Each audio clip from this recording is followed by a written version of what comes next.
There we go. All right, welcome to episode 124 of Those Millennials podcast. Today I am your humble, grateful, extremely thankful host, K the Classic. I'm here with my nearest and dearest, my boys and friends in real life. I was gonna start with the person who hasn't been on the pod for 2 weeks, but he decided to do a stupid ritual again and walk the fuck away. So I'm going to start with our guests, the people's favorite guest clips. What's going on, brother? How you feeling? How you doing? How's your pockets? How's your mental health? Hey man, it's always a pleasure to be on with y'all. I'm doing well. Can't complain. Work's about to get crazy starting next week because all the students about to get ready to come back to campus. But other than that, mentally, pretty solid. Definitely like an 8 for sure. Um, Pockets is good. The world's Oh, gonna find this out anyways. I'm about to become an uncle, so that's gonna be interesting. So, hey! so that Editor, that add that's applause. hey, nice. Yeah, and other than that, everything is good, man. Everything is good. Thank you. Appreciate it. Everything's up and up. Jesse, who did his stupid ritual of walking away when the pod started. Jesse, how you doing? Welcome back to the pod, man. How you doing, my brother? I gotta let the people know I'm here by not being here. You know what I'm saying? Oh, got it. See what I mean? You, That's how you do it. people say that we Hey, can cater you too edit? much to the YouTube audience because like the audio, like the people who listens via like on Apple and Spotify don't get the experience of you walking away. It does nothing for them. But they hear you talking about And his intro should be "Hit him up" if you can edit that in. it. And I wanted to save the best for last. From live and direct from Miami, Florida, looking like Pablo Escobar, darker little cousin. Jarrell, what's going on, brother? How you doing? How you feeling? What's Gucci, How's your man? pockets? I'm over here on the passion. You know, Oh, so wait, they ain't sponsoring us. Hold on now. Oh yeah, hold on. We hold need on, that hold on. sponsorship. Just turn the bottle around the I'm other just way. supporting black businesses. If we don't need a sponsor, if you're black and you're a business, send me your product and it'll get on the show. Bro, I wanted to ask you. They you can know, also when still we're done, sponsor us. when we're done recording, man, I want you to go and on the streets of Miami and ask how does the people of Miami feel about Jimmy Butler's extensions on his head? How do they feel about the Jimmy Butler extensions? Is it because like when last season when they saw him, he was real like Marlon Wayne's brother thing going on. Now he's like Damian Marley. No, So how he do they had feel about braids by the end of last season. He had the little Cheryl Swoop braids. yeah, he did. Now who's his name? What's the name from 8 Mile? Mekhi Phifer character. He got fired from it. Yo, Hey, Future for sure. Man. So first and foremost, please don't forget to like, favorite, and subscribe. Please. Oh, I had the stat, but I'm not gonna worry about it now. YouTube is doing as best it's ever done. Shout out to everybody that's checked us out on YouTube. The YouTube numbers is up and away. Shout out to Space. Oh, Space is in here too. I had to check a video to make sure it was ours. I seen 133. I said, Hey! this is our video. Hey, I don't give a fuck. I'm transparent.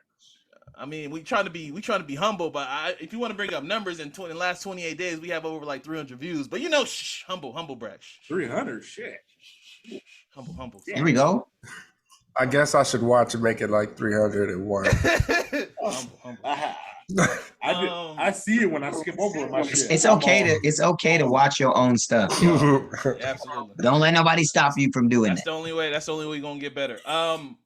So to start off with some somber news, it is fitting that our episode today is 124 because, of course, it was Mama Day this week. Yeah, I know it was 824, but the number 24 for Mama Day, was just last week, and obviously, it's been the third year of his passing, and I know, everybody here is Kobe fans. We love Kobe, and it's weird. It's kind of cool, but it's also weird that like it's literally 2 days now because it's his birthday, and then Mama Day like follows afterwards. So it's like literally a stretch of 2 days of posts and people talking about it. But I think it's cool. And the craziness of the fact that not to make it even I guess darker, but the fact that Vanessa settled for 16 million. Yeah. And the guy who her husband, his daughter died. I can't think of his name. He settled for 15 million. But just everything surrounding this, man. So we're also talking about the jury closure awards. in that Bryant Vanessa Bryant family. 60 million over the plane crash, taking photos that was taken by the media. So by that's the what we're police, talking by the police By the and police. I'm sorry, firemen. by the Don't police. say By media. the Media. My It bad. is The police and firemen. So yeah, man. Like I said, somber moment. If y'all want to say any quick words, obviously, you know, we're all Kobe fans. We're gonna transition, talk about some Lakers shit in a little bit. But yeah, nobody. No, man. I mean, I think it's wild just to, know that he would have been 44 and just everything that he was really about to do post his basketball journey, his like life journey was gonna be immaculate because it's just him and that's just how he does things. And I think we all super fortunate to really be able to look at his work ethic and his drive to really put that into what we kind of do, right? Like Yeah. all of us who play basketball, we understand the mama mentality. Like that even translates now into your workspace, that it translates in probably relationships with people that you have. So it's like he transcended a lot of different things for many avenues that we didn't really see possible until like he had to show us. And so I think celebrating him 2 days in a row, hell yeah. If Columbus bitch ass can be on the calendar, Kobe can be on the calendar. Absolutely. I agree with that wholeheartedly, 100%. And also some somber news real quick. I haven't done anniversaries in a long time, but I'm gonna do some quick ones. So also it's been, if my math is correct, 23 years since the passing of Aaliyah today. So more somber news. Obviously, Aaliyah's one of my, and then I'm gonna bring up Aaliyah when we talk to one of our topics too. And then Okay. in good news, it's also been 25 years since one of the greatest shooting games of all time, Golden first person shooters, GoldenEye 007. So this is why I wear this shirt. And I wanted to play homage. I like that. I like that. Got to pay homage to one of the greatest games of all time. All right, so we're gonna talk about Patrick Beverley becoming a Laker and how Laker fans feel about that. We're also gonna talk about Puff, talk about R&B is dead, and also talk about the potential versus that's not a versus between him and JD. But first, we're gonna start with the not list. I'm gonna be honest with you guys. My not list is not that great like it's been in the past couple weeks, but I still have my not list of shit that we are not talking about. For those who don't know, for the last couple weeks, I've been I curated not a list of stuff that people suggest or that I just see on the internet, and I say that we're not talking about this on the internet. All right, so fair enough. Number one on the not list, we are not talking anything about House of Dragons. Even though I watched it, I thought it was solid. Whatever. We're not talking about House of Dragons on this pod, unless one of you guys. I don't think any of you guys watch it like that. Oh! Oh, you want to pop back out, nigga? What? You're not talking about House of the hottest show on television right now? House of Dragons? Mute him. We're not talking about House of Dragons. We're not talking about Offset. Wait a minute. No. Hold on. Doing on this pod. Just the disrespect to be like, I don't think any of y'all watch it like that. We all watch Game of Thrones. We all watch it. I posted a Targaryen bloodline. Yeah. No, do not. He spoke for me. He knew I don't. That's why, I probably spoke for clips. Thank you. Appreciate you, Kev. That's what it is he don't watch it like that. No, I watched Thrones. What are you talking about? I watched Thrones. I definitely watched That being said, I did not watch the first episode. Thanks a lot, Jess. Get the fuck out of here. All right, number two on the not list. We're not talking about Offset taking quality control to court. Why not? Light to those brothers. Love and light to those brothers. We now get no more Migos album. You're not gonna talk about that. The coach about the could be in a completely uproar, and you're not gonna talk about it. I'm on a different podcast, bro. I'm on a different podcast. Oh my god! All right, the biggest group is the Beatles, and we're not gonna talk about it. We're not talking about this. This just happened today. We're not talking about Drake's slick back ponytail. We're not even gonna touch that on the pod. We're not talking about Drake hairstyles on this pod. I've been at work all day. I didn't even know he had a nice little slick back. He's like the new Lil Fizz or what? Yeah, some similar to that. Yeah. He got what's the dude's name? Bev? I can't even remember. I can't even remember their name. Oh man, that's great. This one I saw earlier this week. I actually have to pull this up, so give me a quick second. We're not talking about this streamer named Kamika who was having sex during her stream. live streaming, accepting donations from chat, answering questions, and having sex. Now, if you're gonna have sex during a Twitch stream, you should make sure there is not a reflection in your camera. And I'll leave it at that. I didn't even watch it, but who is she? It's like, oh, that's fucked up. They banned her already, so you know. But I'm sure you can find her stuff on there. I'm trying to check. Okay, wait. So wait, the camera wasn't on her having sex? I don't want to make this look really strange. So the camera was like this. I'm gonna demonstrate for the camera. She was like this, answering chat, making faces. It's pretty much porn then at that point. But they knew she was doing that? But where my shoes were, you could see somebody behind her doing stuff. And people watching knew she was doing that? Yes. Oh, okay. No, I'm saying she did the stream in the sense of like, hey, I'm about to do this with and accept donations and all that while I'm doing it. No. That's crazy. Oh, okay. All right. Yeah, it was one of those. All right. So she should have just should just get an OnlyFans and not have a Twitch. That's why I was like, why didn't you do that? Yeah, you would have got all of that. Yeah. Definitely. I agree with that.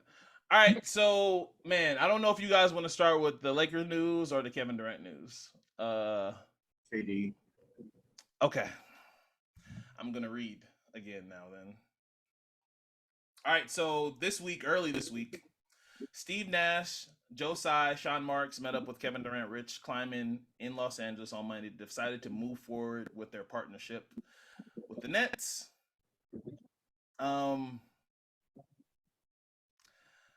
I kind of got a lot to say about this, but I kind of want you guys to start because I kind of want you guys to kind of open this up. So, like, obviously, for this whole past 2 months, Kevin Durant put out the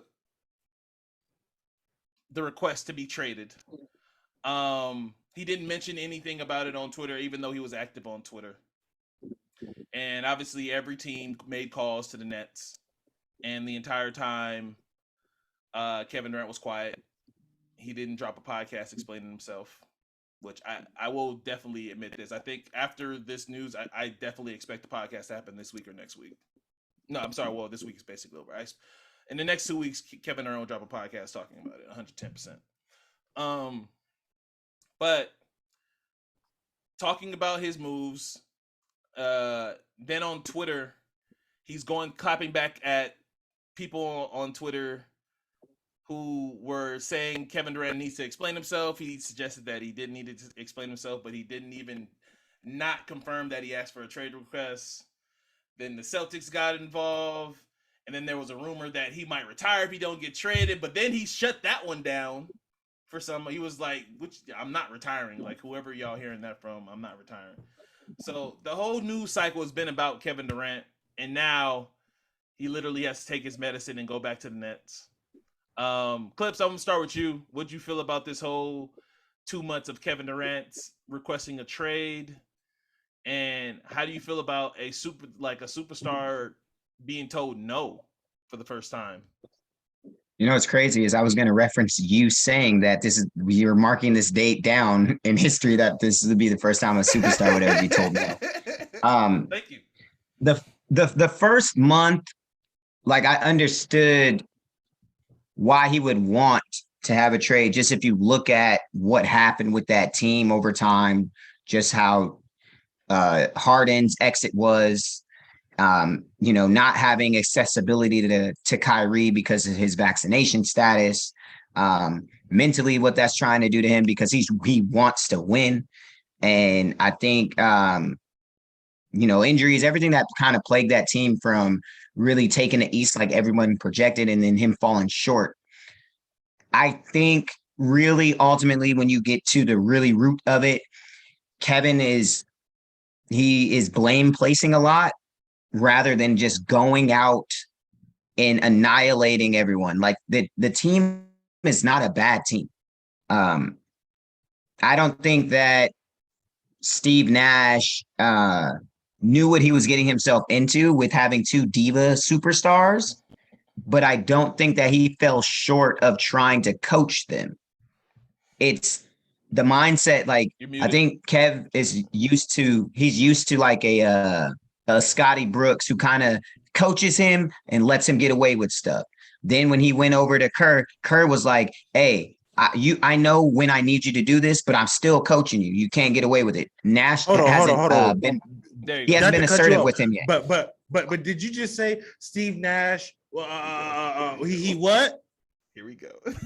He needs to be more assertive with coaching Kevin Durant. He's a terrible fucking coach, Clips. And I'm just want to tell you, the nigga's a certified ball roller, and I'm not gonna let you get away with saying anything other than that. Go ahead. My bad. Hey. Look, he did better than Kevin Durant signed off on, though. Yeah, that Kevin, Kyrie, all of them who they work together for the organization. They're a family, But again, I think with Kevin, he needs to just own that he was really the problem rather than everybody else was.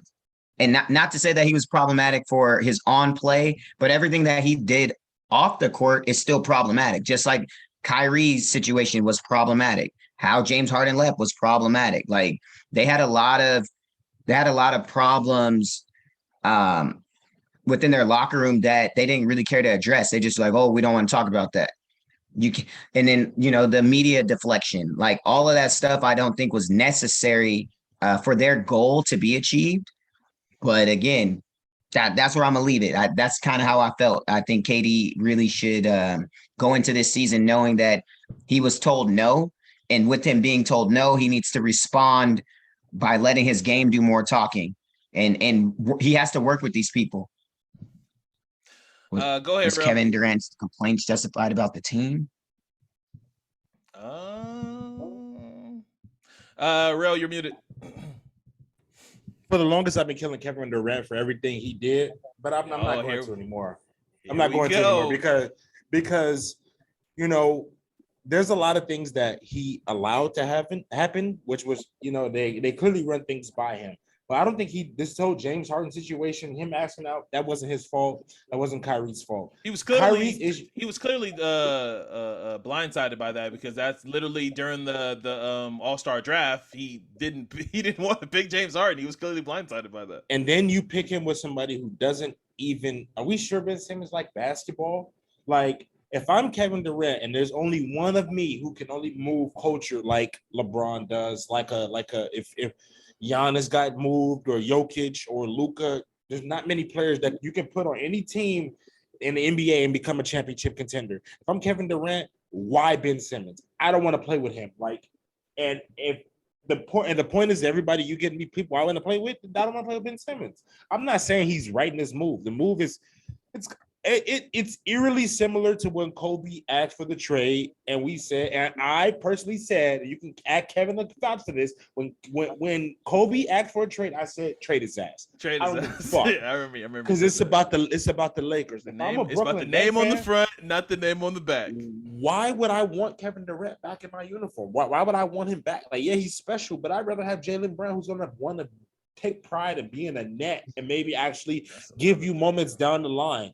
That's the thing is, I think Joe Tsai, he's caught up in this image of winning the championship that he's never going to get because he just bought this fucking team, but they're never going to get there. But I'm curious to hear what everybody else think. Jesse? Jess, balls in your court, bro. What you think about Kevin Wayne Durant being told no? I don't care.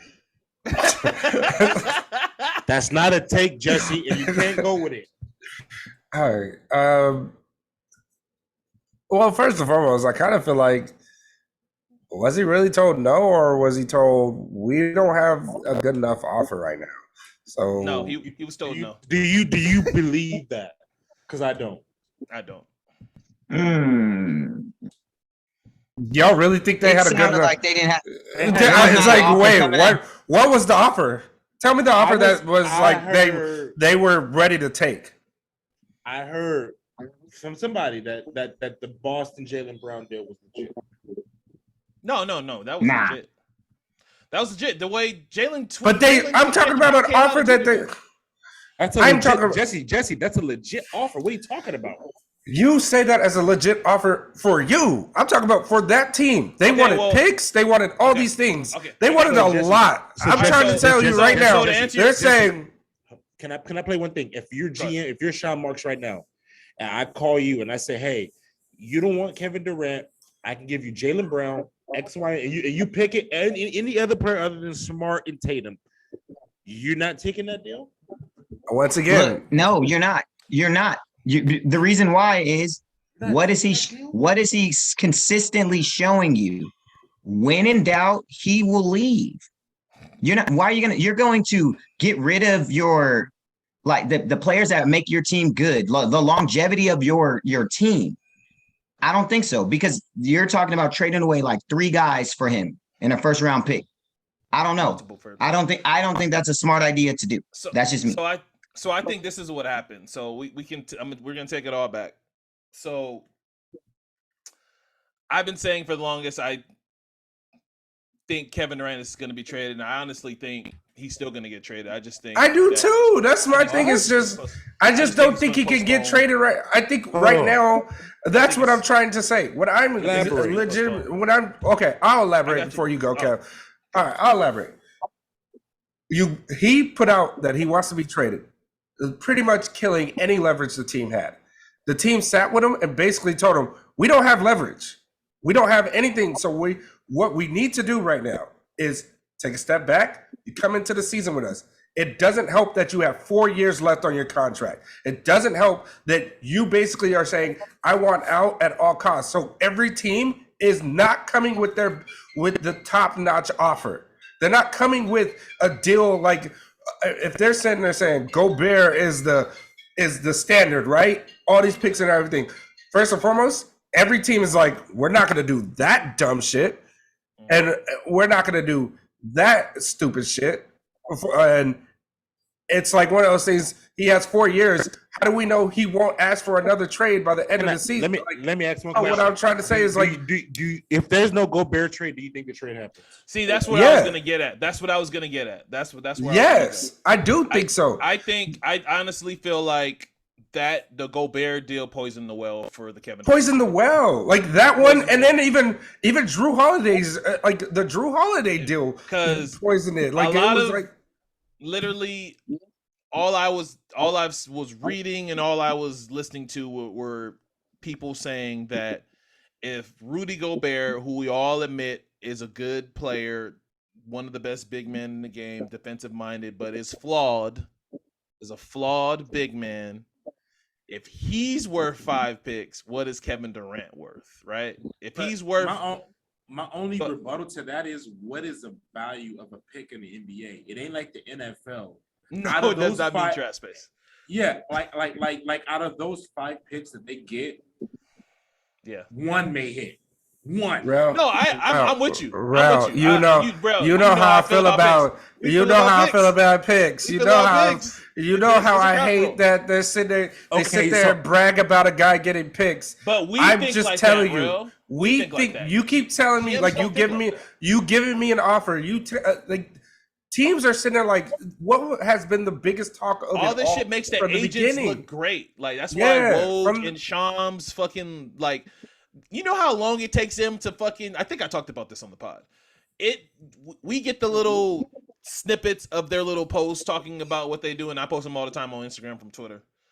But what I was told that it takes them like an agent, a PR dude, the player. They all sit down and literally pick how they want this paragraph to be worded because the portrayal.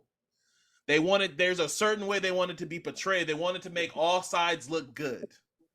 They want the agent to look good. They want the player to look good. Shams gets, scratch on the back. They're all scratching each other's back, basically. So when that happens, agents aren't, it's like all they want to hear is they got 7 picks. Like, like when you hear about players' deals and stuff, they say, hey, this player is going to make $200-something million. They don't tell you that a lot of that shit is incentive. It's really 125. He has to hit all these check marks to get the. I got a question. Let me ask one more. Rel, I got a question for you. What could honestly have been said that Kevin Durant was like, fine, you said no, I'm coming back. When 2 weeks ago, he just reiterated that he put it out there that they chose, not even the retirement, that he chose the coach and the GM over him, and he still wants that trade. Ultimatum. How did 2 weeks later? He's been saying no the whole time. That's why I said. How does 2 weeks later? And that's why I feel like. And that's why I feel like it's a defeat. That's why I feel that's the defeat. The defeat is learning. I can't just get a trade. That's the defeat. Not that he got no. Not that he got a no. Who said that? He got a no right now. That Indiana is the reason why this trade isn't going through. That Indiana is pretty much like what they did with the Aiden deal before time was needed.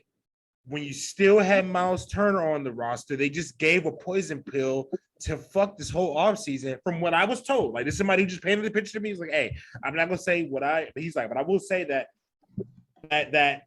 somebody that Indiana fucked the whole offseason pretty much. Is what he's like. Like, Indiana, they had no intentions to sign DeAndre Ayton. And Indiana I said will be from brought the up beginning, again very soon. And I said from the beginning that Kevin Durant wants to play with Devin Booker. I said from the beginning he wanted to play with Devin Booker. Yeah, I agree with that. But you mean to tell me? But I'm looking at it from one thing. Let me add this one thing. If I'm the Nets, I would have loved to have Bridges, Cam, a ton of picks with Ben Simmons. I'm not winning the championship. But they're not offering that. That's the thing about it. At one point, they offered, but it kept being talks that they're taking Bridges. They asked for Bridges, they asked for picks, then they asked for another player. They said nope.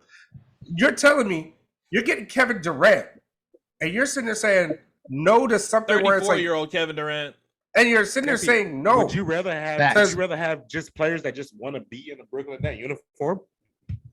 That's what I'm trying to say. That's another thing too. Like, that's the Nets are making. The Nets are not sitting there just taking an offer. That's what we need. Yeah, that's what you got to understand. It's like they're not just taking an offer. New owner, he really did. Like himself. He called Kevin Durant's bluff. He called his bluff, and he won. No. I mean, the bluff. Decide, take your victory, but you just take your victory. Franchise. But the thing is, but not necessarily. And I'm gonna tell you right now. And I'm gonna tell you right now too. And let me get this off real quick. But I still think KD is still on the table. I still think he's still. I agree with that too. I still think if this season's not going well, they're gonna trade him. If you guys don't think that all these owners are clapping and applauding Joe Tsai for what the fuck just happened right now. I don't know, because some owners may get their chance for the one grab at the end. The fact that Joe Tsai, because they were watching this, everybody was watching this, because it's never like, Jimmy Butler, like all the players that requested a trade, all the superstar players that have requested a trade, like they've all got their trade. They were all able to get out in some way. Anthony Davis, he pouted his way out. Obviously, we know the story of James Harden. We know what Jimmy Butler did. All the superstar players that asked for the be traded, they eventually got out. This was the first time that a player that had 4 years was like, trade me. And everybody stopped because it's like, it's a player of Kevin Durant's caliber. This actually might happen. The fact that Joe Tsai stood up again to Kevin Durant, and I know you shake your head, but this is how they feel, that they feel like they won. I'm telling you right now, there's 20, there's 30, or I don't know how many you want to say numbers wise. Like you said, all these owners of the team, some of them act different, but there's a lot of owners that happened earlier this week that were happy as fuck. Not many scenarios ever come across owners play where a motherfucker with 4 years come to your table. So the stupidity of Kevin Durant's caliber. Not even. But that represents something, though, Rel. You have to understand that is a request, not a guarantee. Like that, and so everybody is operating on if they ask for a trade, they're going to be They're guaranteed gonna a get trade. trade. Yeah, if you're a star And player, that's not true. So that's the true. first time it's really been shut down where, hey, that's a request. That's a request. Empowerment era. Exactly. That's basically And what I was you saying. signed a contract. So, you know, you're going to be here next season. So that's what I'm saying. It's a small W for the owners, and I'm sure they're happy about it. And I'm sure this will be brought up during the next CBA that happens at the end of the season. Of course, but I don't want to deny the fact that, you know, I think the conversation between owners and players should happen that way, where they, hey, I hear you, but again, if we can't move you, you still got to show up. If we don't like the deal, yeah. However long it takes is however long it takes. But for Kevin Durant, again, I think people are more so highlighting it this way because this is not his first time leaving. Had it been his first time leaving, then I could understand why, oh yeah, that's a guarantee. Get his ass up out of there. But he has not been in a situation where, you know, oh, this is first time. OKC, Warriors. Now he wanted to leave from Brooklyn. What's stopping him from any trip that he goes on to want to leave? I think that's what's hard for him. I thought that was also a factor too, because I feel like, you know, Scotty Barnes probably wasn't on the table, but I feel like the Raptors were really sniffing around the Kevin Durant thing, but they were just like, what if he decides to leave us too? Here's my thing.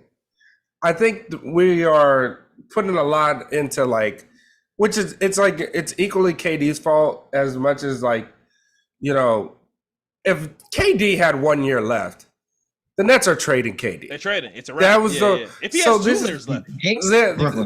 That's my thing is it's like, that's why it's like one of those things we're saying, like, we talk about like most players can't, or this is the first time a player said no.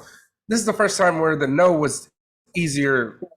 It was an easy no. Like it was not like and maybe they had. No is not the right word. It's basically not right now. No, he didn't have leverage. It's not right now. Yeah, he didn't have leverage. He didn't have any leverage. I'll retire, and then turns around and jumps on Twitter and said, "I never said that." That was your one like leverage point, and you didn't use it. He can and still do the injured thing. That what I don't. You know has been. He can still do the injured thing. You think KD's not going to play? I don't know. KD's not going to play basketball? I don't know. I think KD will go out there. KD did not want to play for those Warriors that last year he played. He still went out there. And the title, because I read that book by Mark the last Spears. year, the Raptor year. He did it. Mark J. Spears book is incredible. That's what he did not want to be Why would you want that Kevin Durant in your facility? But he's a competitor. That was the one thing that KD cannot help but want to play. You know what I'm saying? Because if KD didn't want to play, he tried to do the injury thing with the Warriors. He tried to do all that, and then some people got in his hair like, "Yo, if you come back and be a hero." Nobody can talk shit. Somebody get all right. One last point, then we got him. Let me get this off real quick. I would just say this. I feel like that at the end of the day, if the Nets were really about like that hard line, you would just say like you're not going to win championship with Kevin Durant. Like this team that you just basically you trade him. You just. That's what I'm saying. That's what I'm saying. Yeah, no, I'm with you. Yeah, you just trade him. I'd rather have guys in my building who want to be there because people forget he almost was toxic enough to ruin Golden State. He was almost toxic enough to ruin that. They were gonna let Draymond go. Like that is truth. Like they were gonna let Draymond go. They suspended him when they didn't have to suspend him. If KD wanted to stay, they would have let Draymond go. They would have traded him away. But my thing is. Here's my thing about it, and this will be my last point on it, is we look at all these things and we're saying the biggest issue is, like, at the end of the day, we can all agree that Joe Tsai does not like this team. He doesn't like this whole situation with KD and Kyrie. He doesn't like the situation with them. He doesn't like that it came out how much power they have. It came out that Kyrie openly trolled the entire NBA, but especially his team, and then got embarrassed in the playoffs. Not even winning getting swept. Getting swept by the Celtics. And it's like, that pissed him off. And there's nothing more than these billionaires that get embarrassed, go into these meetings and be like, look at the dumb shit that you did. Yes, owners are clapping for him. You said no. But they all know the situation of you. You had all the power in this. You can't say no, but you still look stupid because you still got this team, and it's still one of those things where the crazy part about it is they look like a good team on paper right now. And the thing is, we all know it's gonna something's going to happen. I know when the betting odds come out for the futures on their games, whatever it is, I'm going under. And Joe's side doesn't. Money on it. He may want. I'm going under. He may still want KD. 45, if it's above 45 wins, I'm going under and I'm betting. He may still want KD, but he definitely doesn't want Kyrie. But he's stuck with both of them, and he knows that. And that's the thing about it. So we can say this is a win for somebody, but at the end of the day, they're all losing. All right, so real quick, don't forget to remind you guys to don't forget to subscribe on YouTube. Don't forget to subscribe on Apple. Don't forget to subscribe on Spotify, wherever you're listening or watching this pod. All right, so transition from one dysfunctional team to another.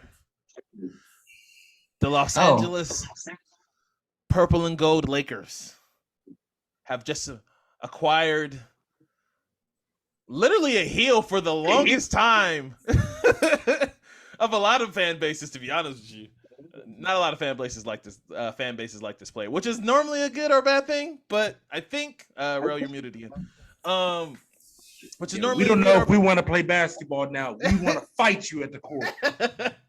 So obviously I'm talking about Patrick Beverley being traded to the Los Angeles Lakers for the Lakers crown jewel, Taylor Horton Tucker and Stanley Johnson. Whoa. Real, it seems like you got a lot of stuff to say about this, and then I'm gonna let Clips get his shit off. Real, how do you feel about this trade, and how quick are Laker fans gonna spin this to turn into Patrick Beverley fans when we all know there was no such thing as you know what? Like, it's been hard, like, processing this, this trade over the last 48 hours, thinking to myself, like, who do I have to talk to it with? You being a Blazer fan, Jesse being a Clipper fan.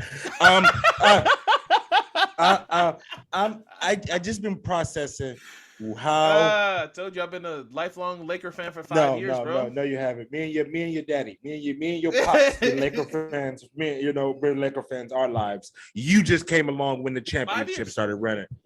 5 years. He said me and your father.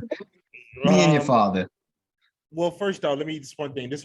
We should have kept Alex Caruso for a 4-year, 9-30. First off, Alex Caruso's making $9 million a year, and he's never shot better than 33% from the field from three. I don't give a fuck about Alex Caruso. I don't want to hear about. All right, thanks for throwing one stat. One stat.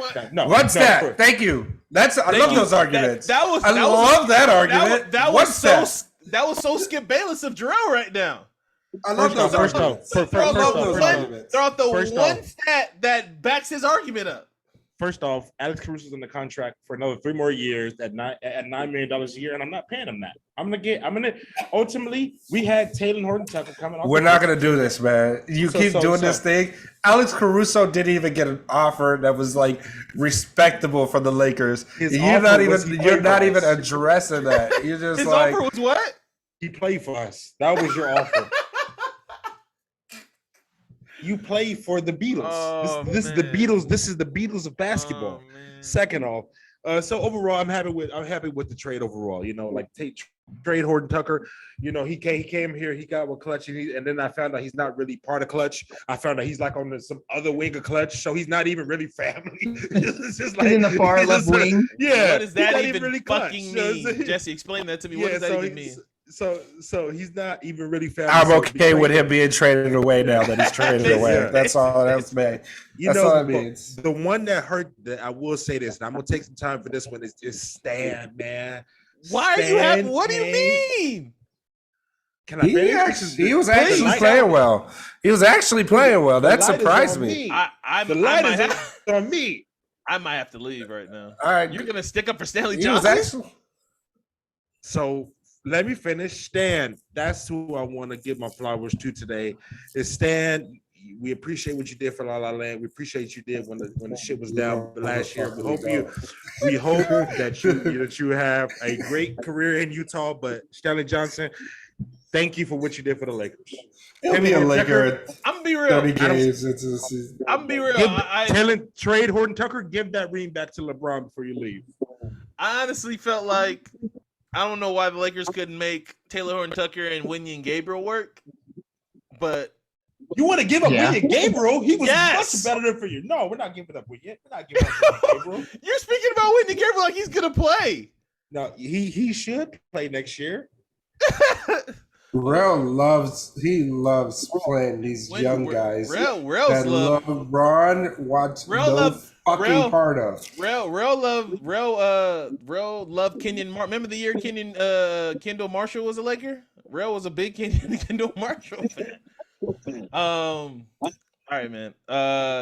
Clips. How do you feel about Patrick Bev being a Laker, man, wearing the purple and gold, bro? Okay, I will say this. The thing about Patrick Beverley that goes very much so unnoticed is the fact that he just wants to win, right? So I think that for him to he wants to win. No, I agree. So I don't think Jarrell's shaking his head so happily right now, like yeah. So he by nature he's going to fulfill whatever role is bestowed upon him. He's going to try to be a locker room guy. He's going to try to be one of those guys where he's lighting a fire. I don't see him ever backing down to anybody on his team because that's just not how he's built. I think that by design, him wanting to win helps because they finally got somebody whose mindset is, I want to win. Fuck everything else. That's what I'm here for. And I only say that to say, look at that little weak ass run that the Timberwolves went on, and they was in the fucking crowd celebrating like they won the fucking whole thing. But that's his mindset. One game for him is the championship. You know, do you understand he's playing that. what Pat Bev gonna do with the Lakers center crowd in the playoffs? Like playoffs. Yeah, that situation would be crazy. The same thing he did with the Clippers crowd.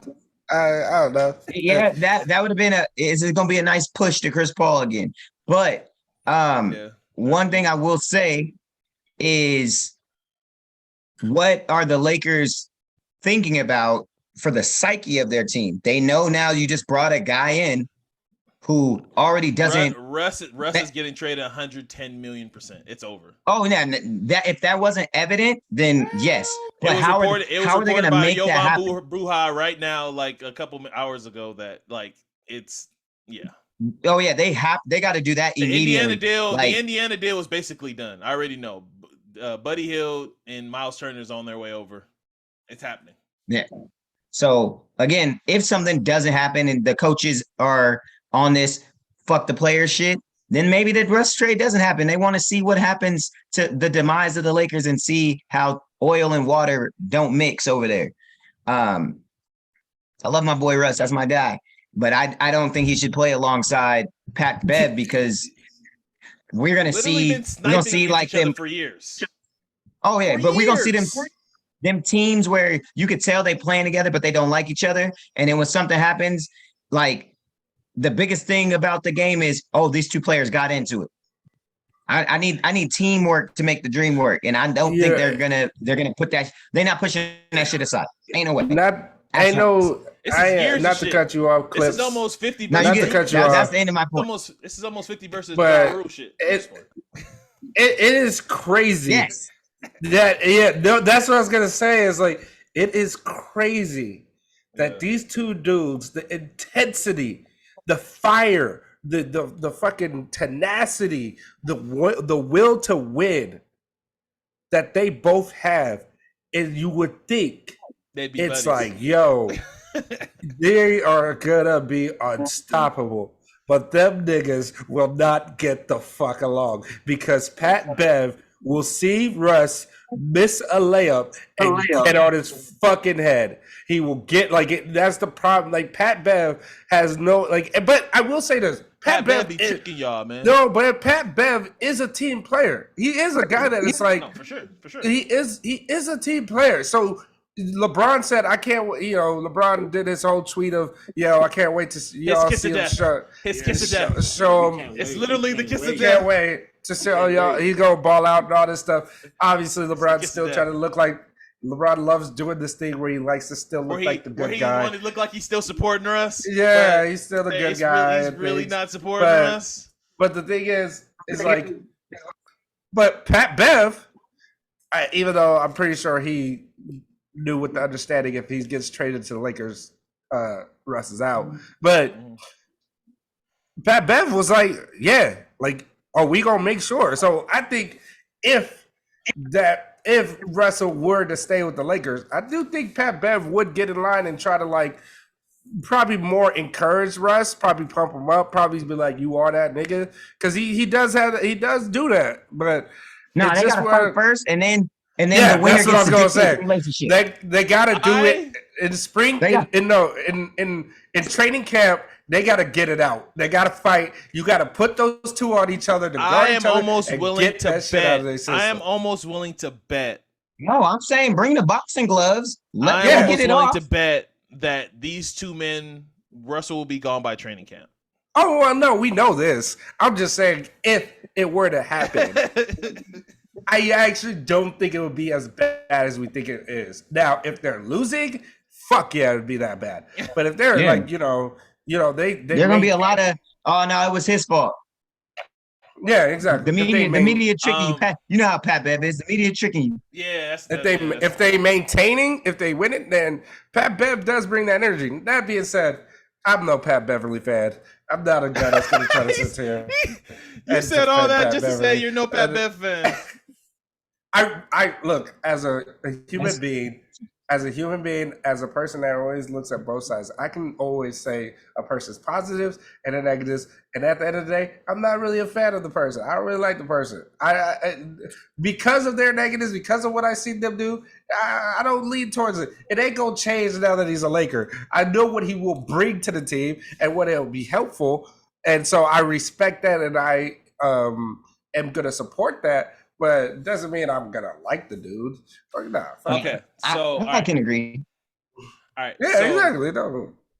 I'm already especially in my now head. That he's fucking old. If you told me this like 7 years ago, I'd be like, yeah, bring him on. Like we need somebody like that. But So the skeptic 37? in me, I know Pat Bev is gonna play better with the Lakers jersey on, but the skeptic in me is also thinking this is the second time he's been dumped on the team.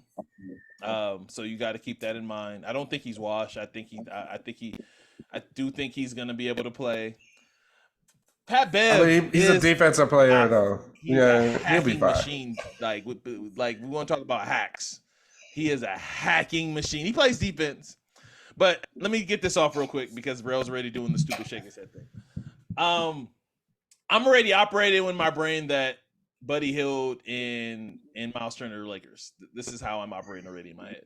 So if you have there's been all this talk that they are reaching out to Schroeder. So the Lakers that's stupid. That's absolutely dumb. That's what I want. That's why I'm like, oh, you don't want Schroeder. Okay. This is how I know. Hey, real.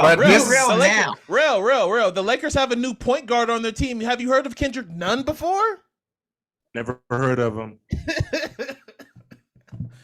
I was like, he didn't get traded to the Utah Jazz too? No, he didn't. Wait, is Dennis still trying to petition to be a starter? No, get the fuck out of here. So that's how I know Russ is gone. Like they're reaching out to Schroeder. You know what I'm saying?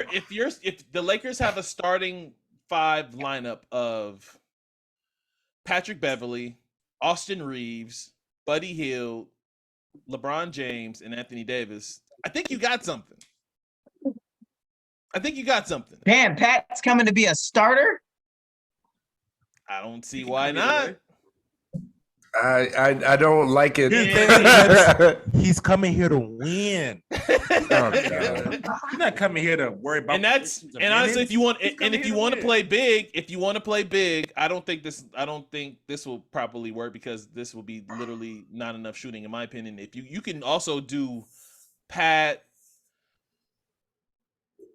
you can do Pat, Buddy at the 2, which I don't think that'll work. Bron, AD, Turner. What are you talking about? Everybody shoots over 35% over 3-point on that court. Everybody on that court. I'm not taking any The snaps worst- from worst- last Austin season. Reeves. We're talking about Oh current. my god. Okay, The worst Rel, three-point I- shooter. Austin, The worst Rel, three-point Rel, shooter. Rel, on that Rel, is- please. is- Real, is- Austin, is- please. Real, is- Real, Anthony Davis. Hey, Real, what did Anthony Davis shoot from 3 last season? Like 29%. Rel, can we let go of this 3-point percentage, please? Like, LeBron was what's the best 3-point shooter on the Lakers, and he was at didn't we 34%. have who was that? Ellington. Wait, Ellington. We Yeah, had the guy that you Wayne- said you who's going to can't- play a whole lot. Yeah, you kept telling us about Remember that guy. Jackson? He said Wayne Yeah, Jackson was going to play a whole lot exactly. for the Lakers. I remember And he's that gonna be too. hitting threes. He's gonna be, remember him catch and saying shoot. That nigga caught and shot Vogel don't got another a job, check. So Anyway, what I was basically Wait, saying hey, the is... question in the chat is a good one though. What is it? And that's it. No, that's my answer to that I question. don't They think the can Lakers win a can win a championship championship with with Pat as the main point guard. No. Bron is your point guard. I No. think they can. I think No, they can. no. Because he's No, not no, really no, a no. point guard. You're going- LeBron's the point guard. He's just there You're to going guard too- point guards. You're going too far with that one. No. He's literally... yeah, I mean, There's he's a one point guard. person. LeBron is I the point put- guard. Title, yeah. Yeah, There's LeBron. one person. Pat is literally that- there to guard point guards. There's one John person Morant, that. even though John Morant cooked him, he's there. No, to hold on. guard. Facts. There's one person I know that I will never see in the NBA Finals, and that's Patrick Beverley. That's level of why disrespect. he was Stop so it. happy. That's why he was so happy that he made the playoffs I will that say one this. time. And team he that I knows just he said- ain't gonna ever be there. He knows that The himself. team I just said, the Buddy Hield, if the Buddy Hield Miles Turner trade happens, the Lakers could be a 5 seed. There's only 4 teams in my mind that could be better than that. 5. Yeah. Oh my. Well, They gotta work hard. They gotta bounce back. Where are they going to be at if they make the trade? Tell me. Where are they at?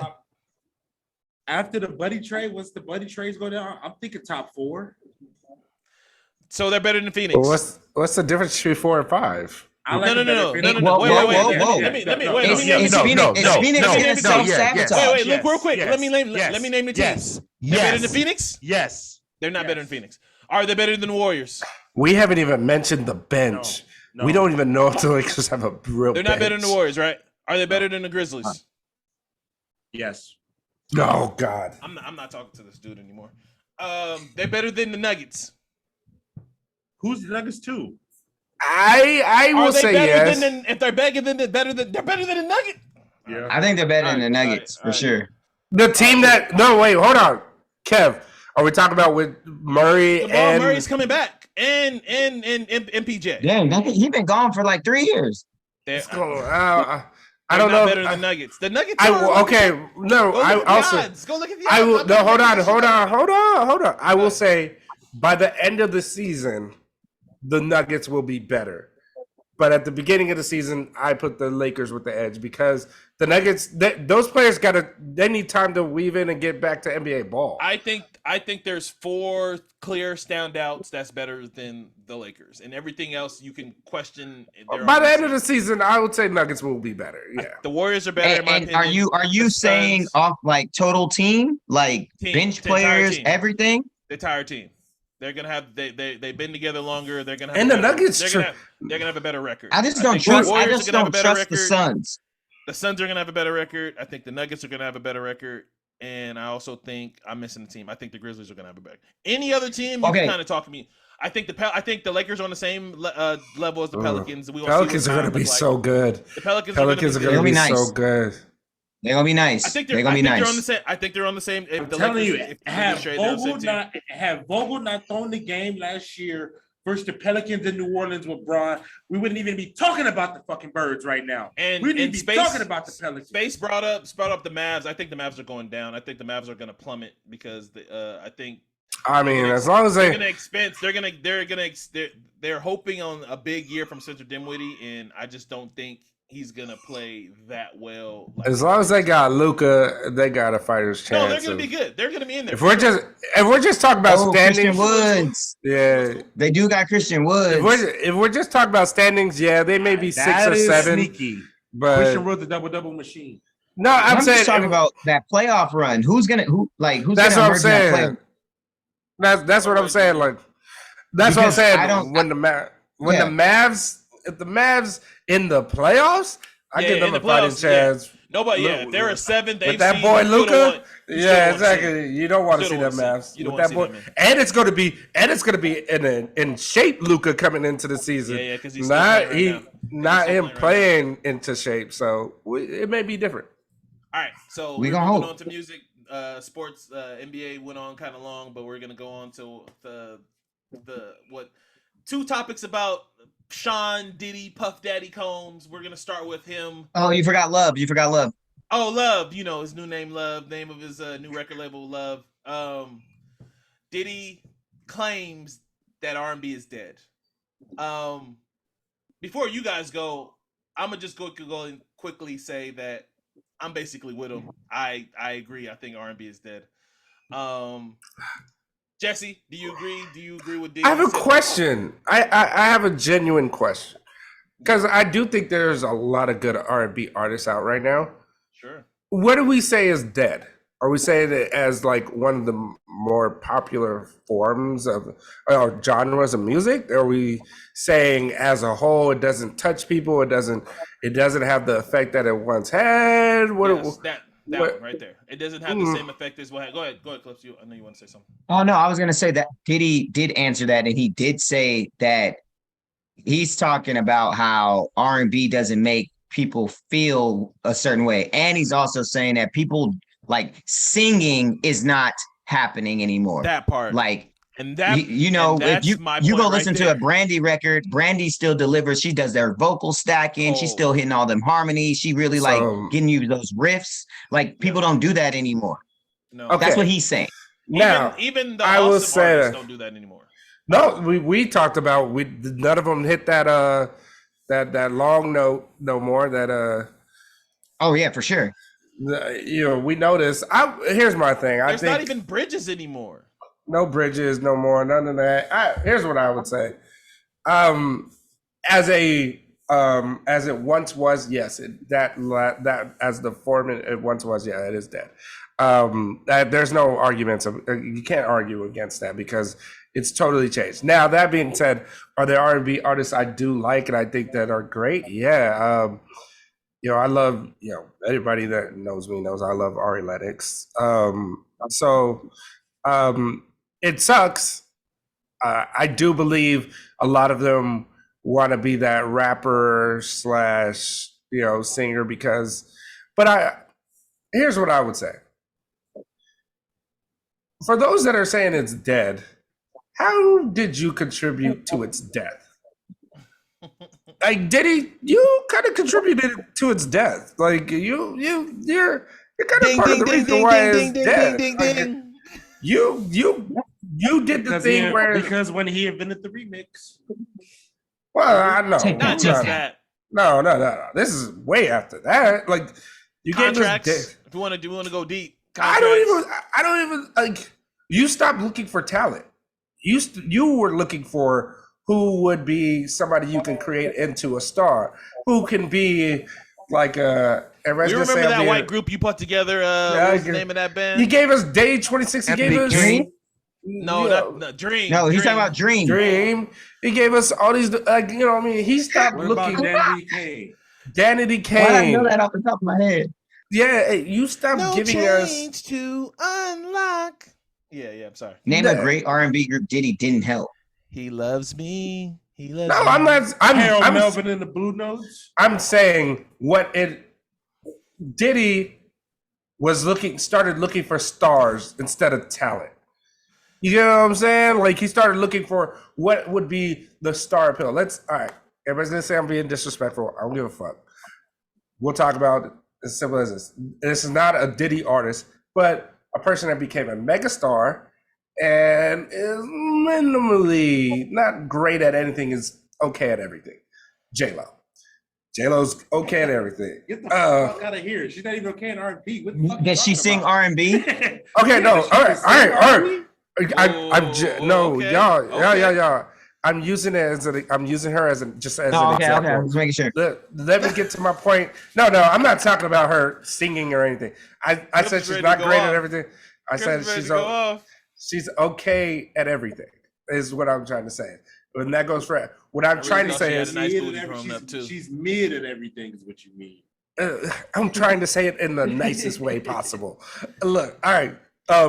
When I make the point I'm trying to make, this is the point I'm trying to make. She had a great PR team. She had the look. She had the thing that they can market, all that stuff. Diddy started doing that with his artists. He started looking, you look at Daddy Kane, there were some singers in there that shouldn't even have been a part of the group. You know, like, it's one of those things where it's just like, he was looking for, oh, this person has that look. This person can do this. He was looking for way more than the actual ability to sing, to make good music, and be a star through that vehicle. Okay. So he was in the star making vehicle versus the. Now, with that being said, all the artists that have came from. Talk about what you just talked about real quick, because that's part of it too. Yeah, go so ahead. That goes along with it though. For like.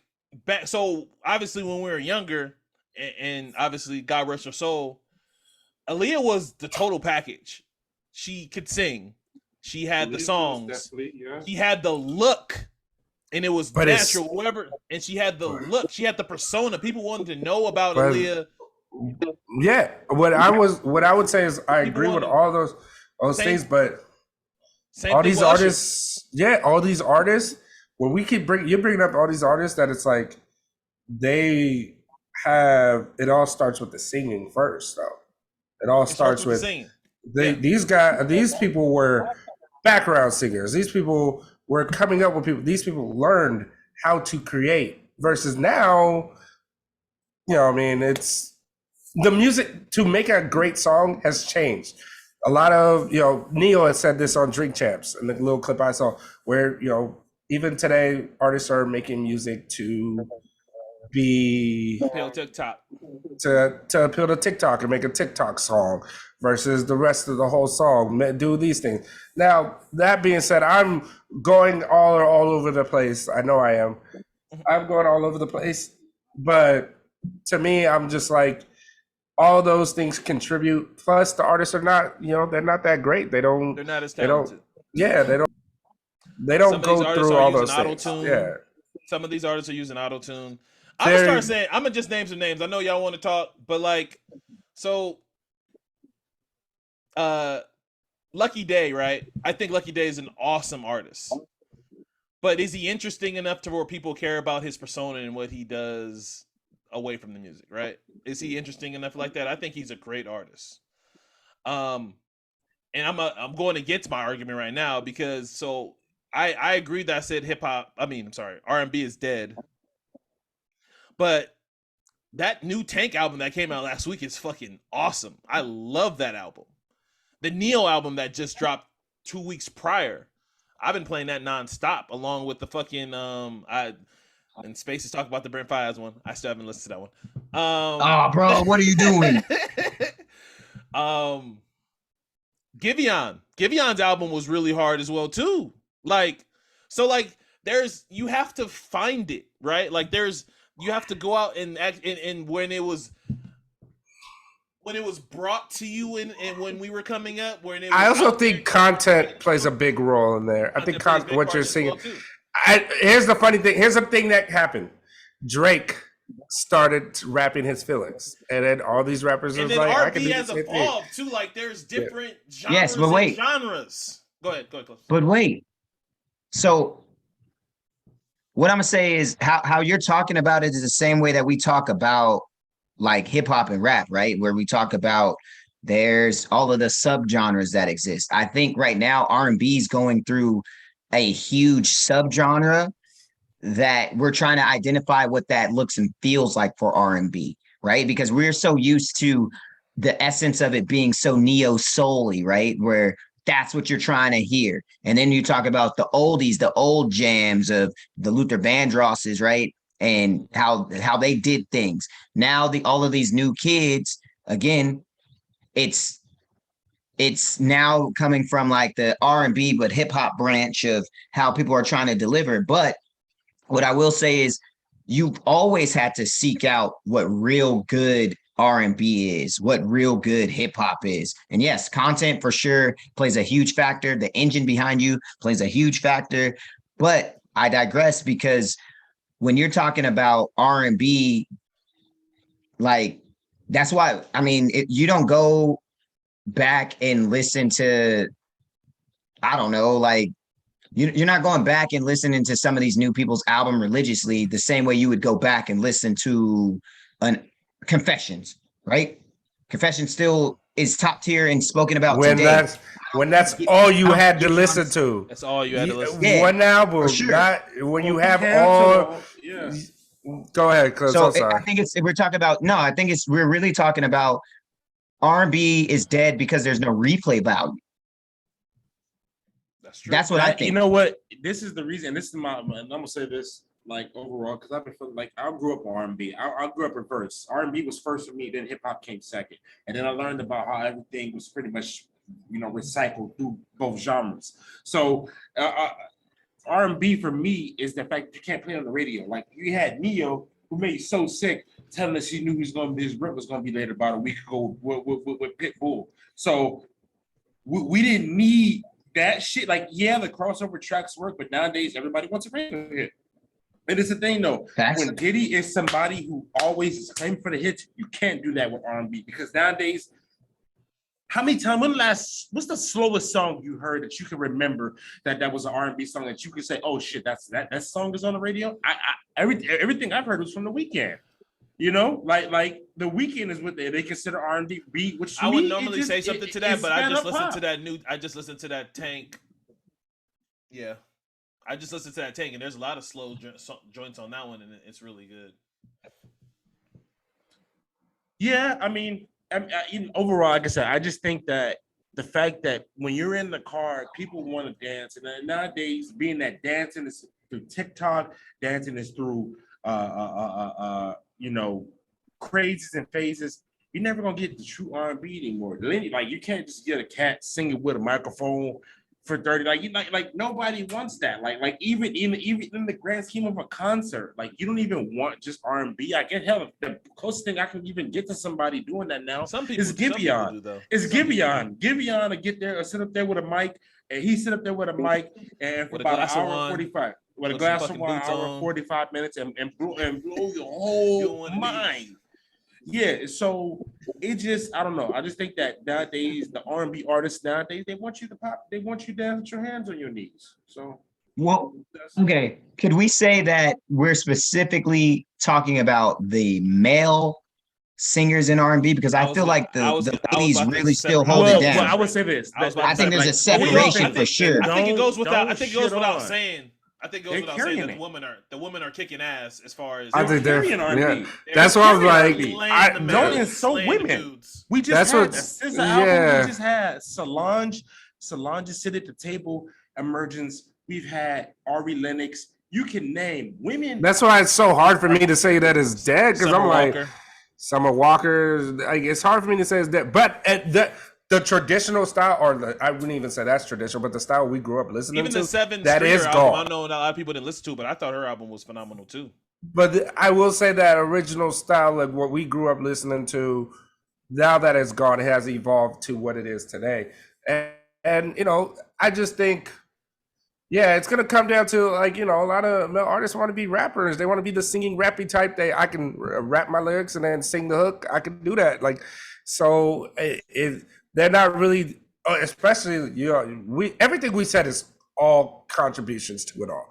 And the one thing I would say is like when you can go into a booth and you can have a unique sounding voice, not even singing, just your voice just sounds unique and you just harmonize, and a producer can do so much with that nowadays where it's just like, you just say it like this, we do it like this, and 100%. They can, work their magic around all of that. And, it's going to take real, true dedication to it and want to. Like, I'm going to listen to Mario's new album that he's about to drop. You know what I mean? I haven't got to the Neo, but I'm going to listen to Neo. I'm a huge Neo fan. It's hard. I was hyped to watch Usher. You know what I mean? Like, I know that he extended his dates. Now I want to go watch it. The album's coming. They say Usher's working. I hope it's good because they They said he's just not, okay. they said he's just not just skating. They said Okay. he's fooling y'all. I think he just on these rollerblades, but he's in the studio too. Yeah, that's what I'm talking about. He's sliding. Clip said the right.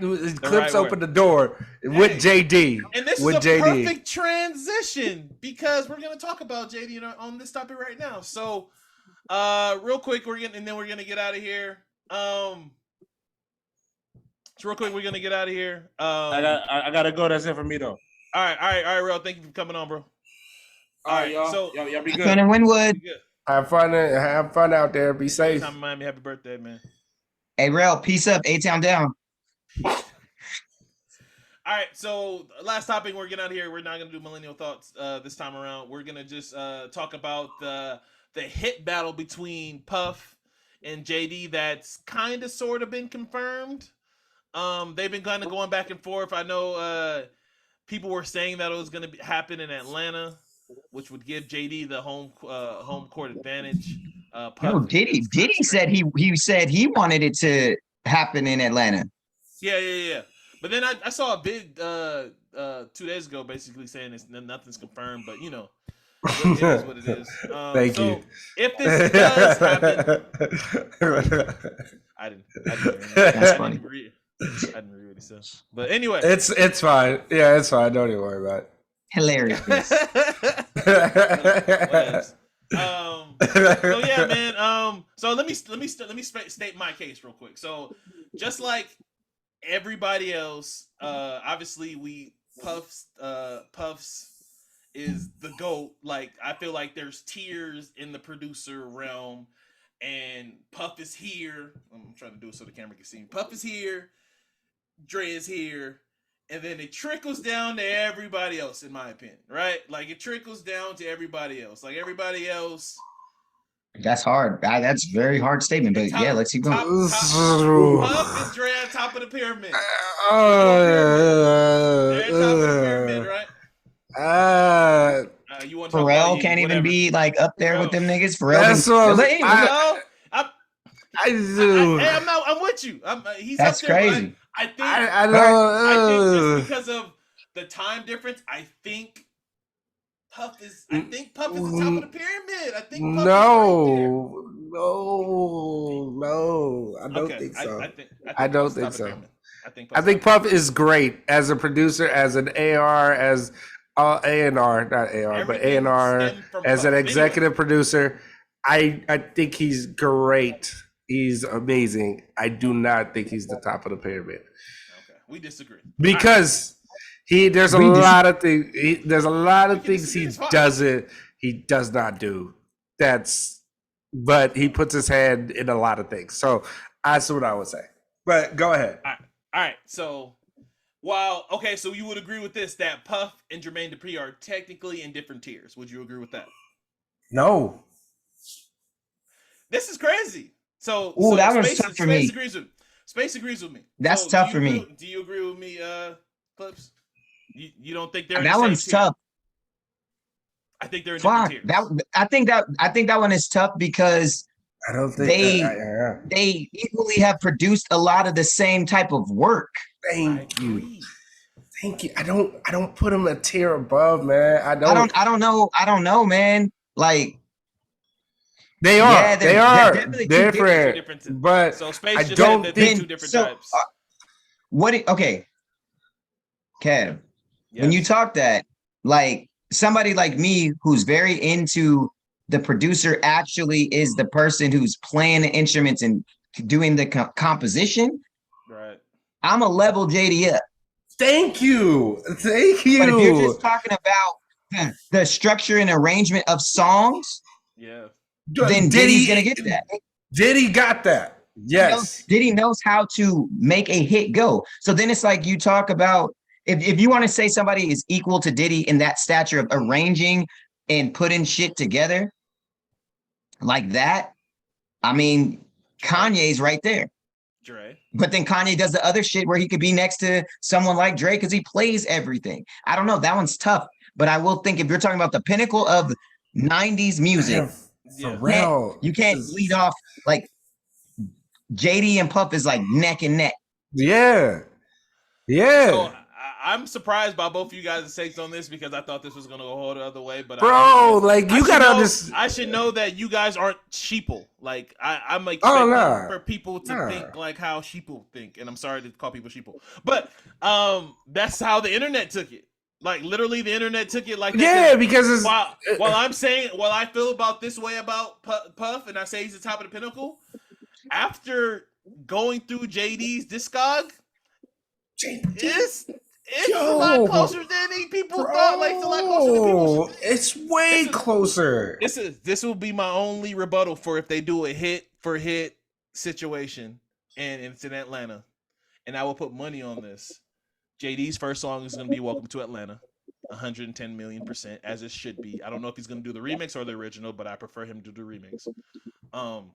No, he can do the remix, so then Diddy can do his verse. That's what I was like. I think they do "Welcome to Atlanta" at the end, because then it's that we have a joint song together.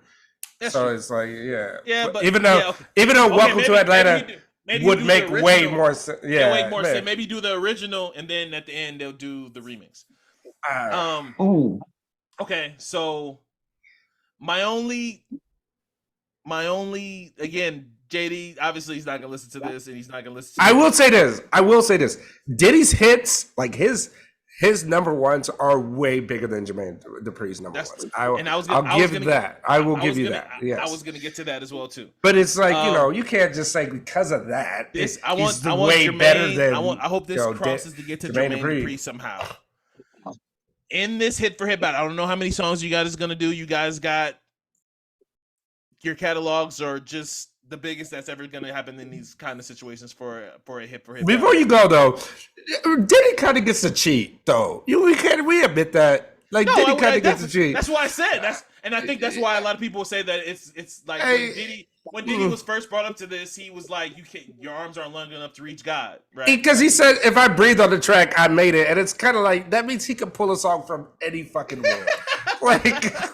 And why Jermaine Dupri started trying to play by rules, like, yo, I produced it, I created this whole goddamn song. I even wrote the damn song.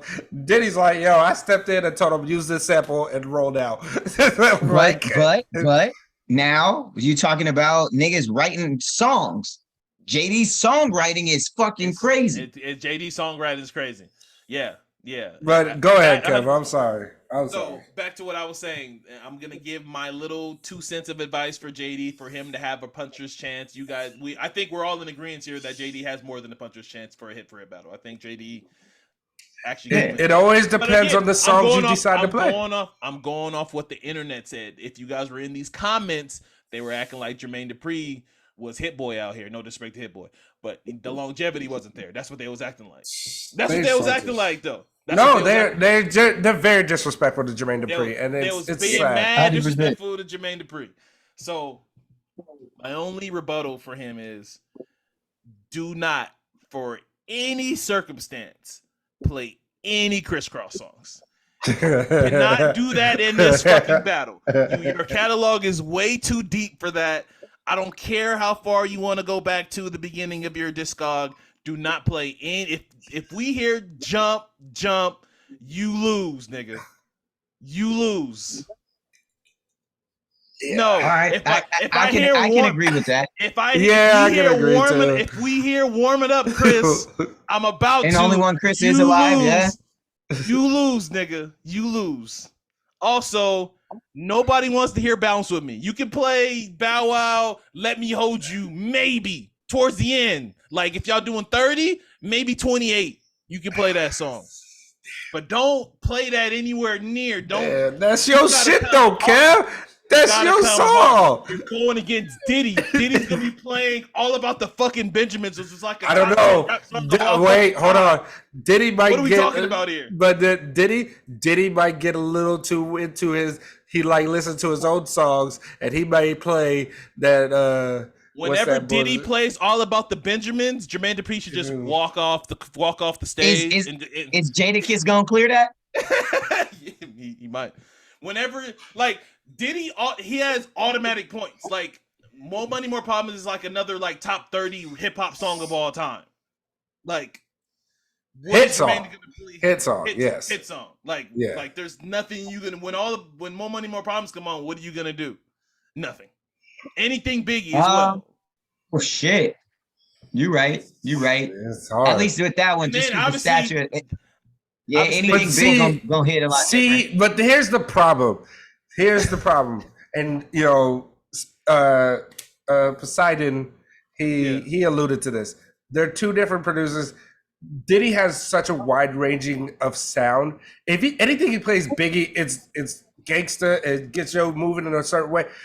Jermaine Dupri has nothing to match that in that type of like just that style of sound. I'll say he's just gonna give him the points when He ain't got no killer music like that. Benjamins come on. It's just like or maybe he does and we just don't know it. He may play fresh as I'm in. Yeah, you better Nah, never play that. if anything, if you're gonna another compete, loss. You gotta compete. You can't play No, fresh he's as I'm gotta play against Money Ain't a Diddy. Thing. Jesse, what is wrong with you? You gotta play Money Ain't a Thing. Money Ain't a Thing. Yeah, he's got to do that because that got Jigga on it, and then he might get Jay-Z to come out and perform that with him. That was one of his super bangers. And this is my last thing, and then you guys can go, and then we can talk about this, and then we can get out of here. They both worked with Usher, right? They both have hit records with Usher.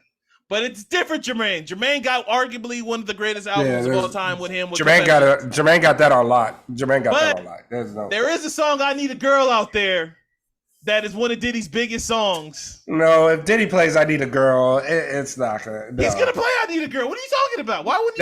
That's why I said he's gonna start playing some of his own favorite songs. Yeah. I Need a Girl is not beating any Usher Jermaine combination. Sorry. There's no way. It's cool. I understand the whole I need to sing and get J-Lo back, but it ain't happening. Don't play. I don't wanna know if she's cheating. Keep it on. Don't play that bullshit. They both work with Mariah Carey, but it's a little different. JD's songs with Mariah are way better. No, I will say Jermaine has arguably again. This is for me.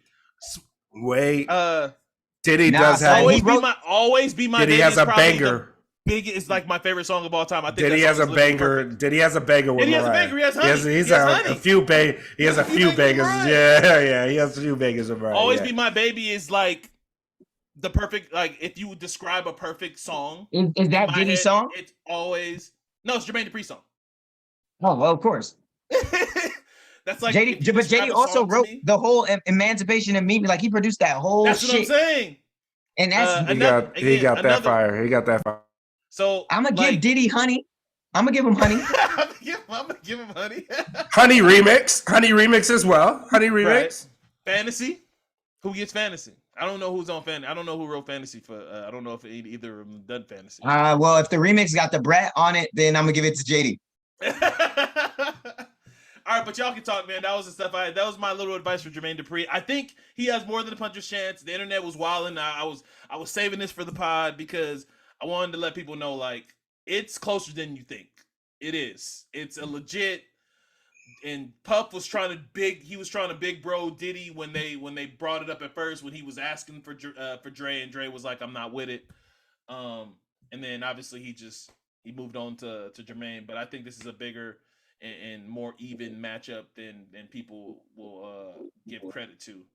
But obviously, when My Way come on, like I listened to My Way today, it still sounds like it's something. Like it still do what it did 20 years ago. Yeah, it make Tyrese background dance. It's still right. Y'all anything to add to this before we get out of here, man? It's gonna be fun to watch. It will totally be fun to watch. 20's not enough. They need to do 30, 40, in my opinion. I think it's gonna be one of those situations where if you're talking about like groups under one of these producers, that just because how Diddy ran his groups and they had a lot of we rose and we fell. Like Jermaine Dupri got Jagged Edge. Let's Get Married.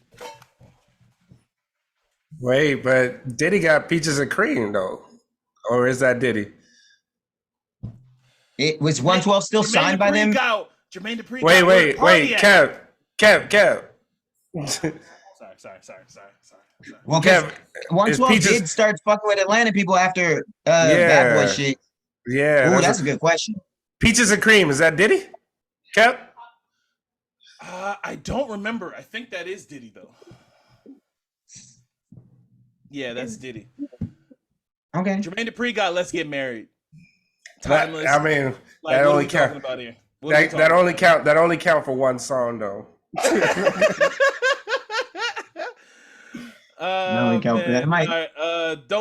So we're gonna get out of here, man. Clips, thank you to people's favorite guests. Thank you for returning, man. We appreciate you always coming on, making us smarter, man. Of course. Hey, I appreciate the people. Appreciate Clips. Thank you, Clips.